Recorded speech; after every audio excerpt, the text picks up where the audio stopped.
It's the fourth day of rescue operations in Idukki after a massive landslide triggered by heavy rains buried the colony of tea plantation workers on the 7th of August. Death toll now mounts to 48. About 30 people still fear trapped in the debris. NDRF teams are battling rain, slush and tough terrain. Sniffer dogs are being used to trace people buried under the debris. My colleague Vivek Karindalam tracking the inputs there. Vivek joins us live at this point. Vivek, it's day 4 now of the rescue operations. You've been giving us updates on the level of rescue and relief operations that are currently on in Idukki. Unfortunately, we are reporting a higher death toll today. What is the ground situation? How many people feared trap? What is the immediate focus for those working on ground in terms of the disaster relief teams? See, as of today, 6 bodies have been recovered under the debris of this landslide in Rajamala, in Idukki. What I understand is that, still 20 to 25 people are still feared to be trapped under the debris of this landslide. Remember, this is one of the most shocking, incident that took place, recently. A landmass actually falling on top of a human settlement in Idukki. These are all laborers of the Kanandevan plantation estate. And today, what we understand is that excavator and other devices are being used to basically assist the NDRF team and also the local police and even the locals over there are into the rescue operations now.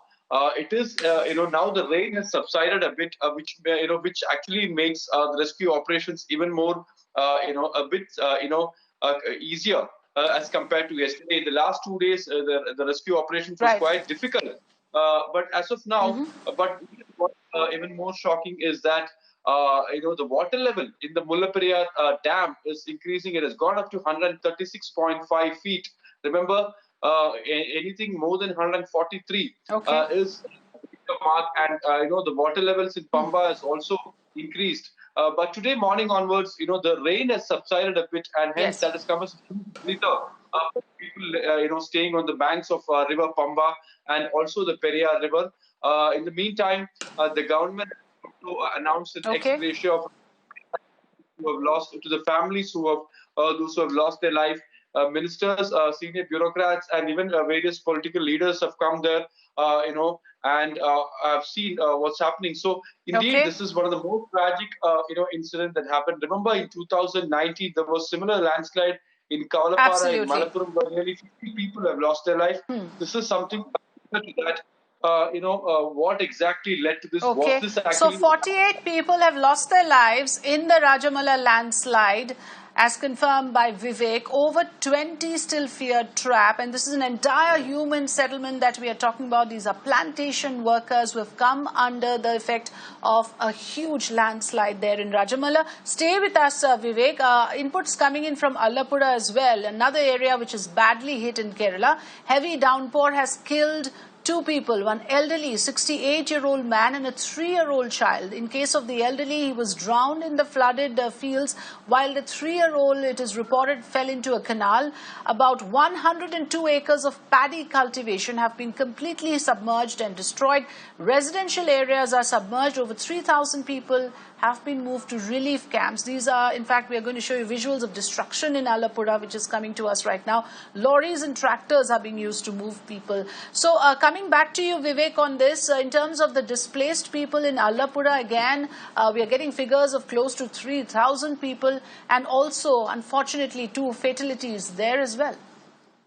Exactly, nearly 3,000 people have been replaced, and nearly 1,300 acres of agricultural land, that's paddy land, has been submerged in water. Remember, Alapura and Palakkad, these are the rice bowls of Kerala. A large amount, quantity of the rice that's been procured in the state are basically from these places. So basically, this has also affected the economy of the state. And also, 2 people have lost their life. Remember, Alapura is basically a low-lying area. The land is basically even low-lying than the sea level.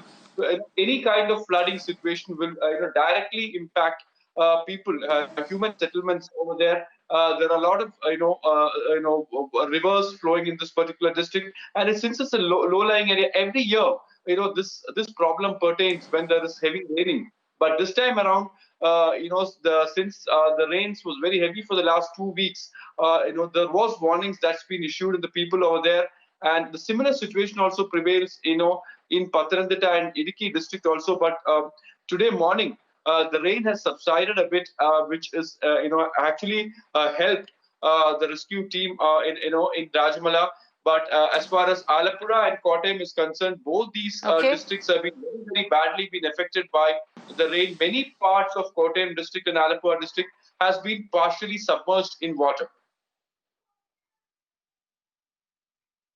Okay, thanks for joining us, Vivek, and giving us the latest updates from ground in Kerala. We appreciate your details that you shared with us and the pictures that we are playing out right now, of course, of a huge devastation caused by the floods and landslide. Moving on now to the other big news that we're tracking at this hour.